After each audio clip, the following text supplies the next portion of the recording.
Okay, in this video we're checking out the Leader 2.5 SE from FullSpeed RC, and this is I guess a follow-up to the Leader 3. It's a little slightly smaller version, obviously with the name, 2.5 inch props in this one. It's using the King Kong 2.5 inch prop here. It's a 4-bladed 25-35 prop, I believe. Yeah, this is probably very similar in size to the original Leader 120 frame here, as you can see. So you can get that into shot. Very similar in size and dimensions. I think the Leader 120 is 120 millimeters motor, and the 2.5 SE here is 115 millimeters motor. So very similar. They've obviously changed the cage here so that it can accommodate the full-size micro camera here instead of the all-in-one camera. Parts here are very similar to what was in the previous video on the Leader 3. You got the Cadix F2, 28 amp 4-in-1 ESC, and same video transmitter. I think that goes with 600 milliwatts. The differences here are obviously the frame, the motors, and the flight controllers. So the motors we got here are 1106 7500 kV, so max 3S on this one. And then you have the flight controller here, 7 F4 flight controller. You've got an F3 flight controller. So I think that's pretty much it. You got the same canopy here, buzzer LED in the back. This one came plug and play as well. I had to install my own receiver. I installed a FlySky receiver in this one. Okay, so I'll just tell you, what the bottom line is on this one here. I would actually not get this model. I would get the Leader 3 instead. And if you want to run 2.5 inch props, just put 2.5 inch props in that one instead of running the 3 inch props.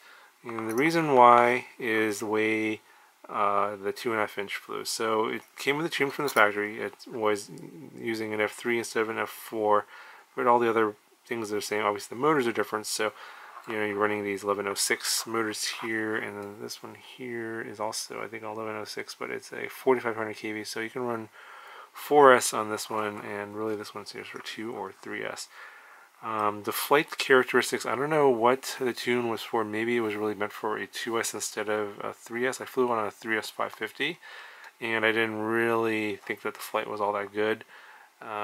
With the tune that it came with, it was just the rates and everything just felt off. You'll see that in the flight demo. On high throttle punch shots, you get a lot of oscillations, so I'm thinking that they probably tuned it for 2S, not 3S, but it should be able to fly on 3S, so kind of wondering why it wasn't tuned that well for 3S.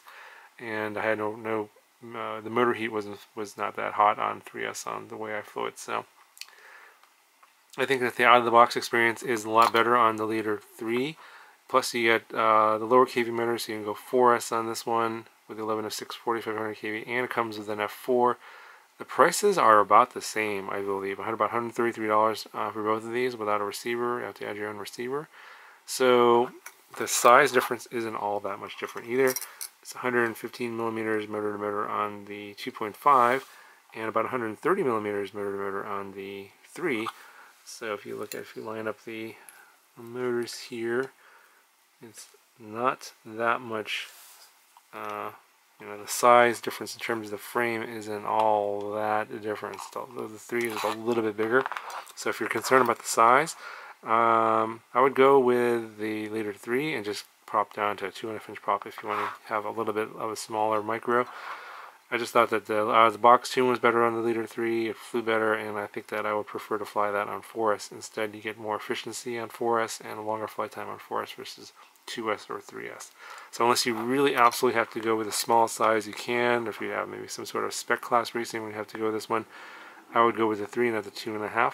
Now you could possibly put some different props on this, like the Gemfan 2540s, for example, and retune this, and it probably would fly a lot better. If you guys are interested in some kind of video like that, let me know. I could reflash this and tune it better with the Gemfan 2540 prop, for example. I'm sure that's completely possible, but honestly, if you want a good out-of-the-box experience without having to tune anything, just buy the Leader 3. It's about the same price. You get an F4 instead of an F3. It's just all around. It's a better deal, I think, all things considered between the two models. So if you're thinking about picking up one of these, can't decide, definitely get the Leader 3, and I would pass on the Leader 2.5 if you're looking at this. And if you're thinking about getting this one, and wasn't sure about this one, I would get the Leader 3 instead of the 2.5. So that's pretty much it in terms of my recommendation. Get the Leader 3 instead of 2.5, and I'll go ahead and I'll show you the flight demo now. If you guys are interested in some kind of a tuning video or something for the 2.5, definitely leave me some comments below, and I'll consider making one in the future. So just let me know about that, and I'll think about it. Okay, so I'm just flying on the stock pits that came from the factory. We're going to fly it as it came out of the box.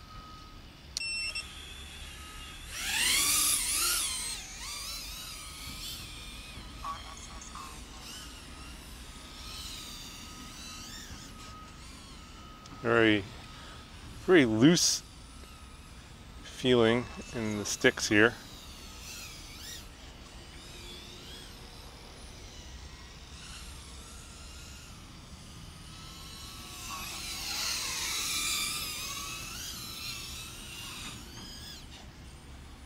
Yeah, the rates and the tune are pretty low. My receiver's giving me an RSSI low warning. I think I've got the antenna stuffed in there behind some carbon.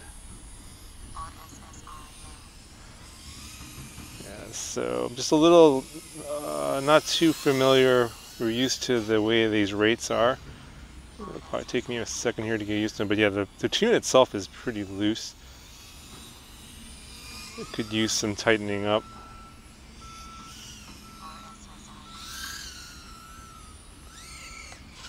There's an oscillation there on full throttle punch out. There's another one here. Yeah, you can even see it in the video there. So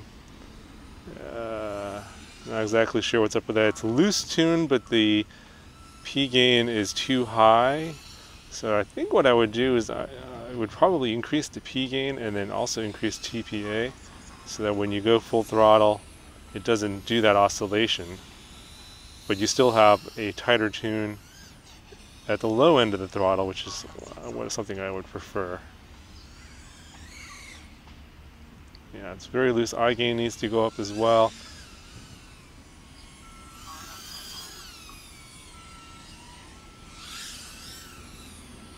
Not the worst I've seen out of any factory, but could be better.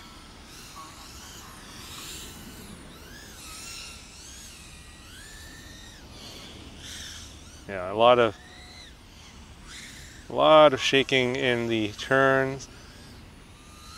So this one could perform better with a better tune for sure. Maybe different props. I think the Gem Fan props will probably perform better than these King Kong props on this setup. Yeah. Also, perhaps even going to the newer Betaflight could help. I think this is on 3.3. Yeah, there's just something off about this tune. If you're in the mid throttle range, it's okay. It doesn't oscillate. And if you're kind of careful on how you make your turns, you get that D-term oscillation coming out too much.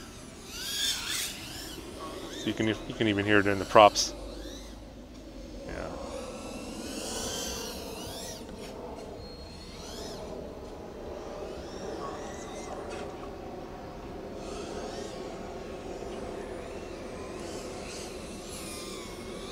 Yeah, I think it has a lot of potential. It's just I think the tune does limit the performance here of what I think it could do, especially on the yaw axis. The yaw axis seems to be really weird. I'm barely moving the yaw here, and it's just all over the place. You can see there. These are just tiny little movements, so the rate must be super high on the yaw axis. So you probably need to adjust this to the way you like. I would reduce the yaw rate. Of course, if you like high rates, you might like this tune. It really depends on the pilot.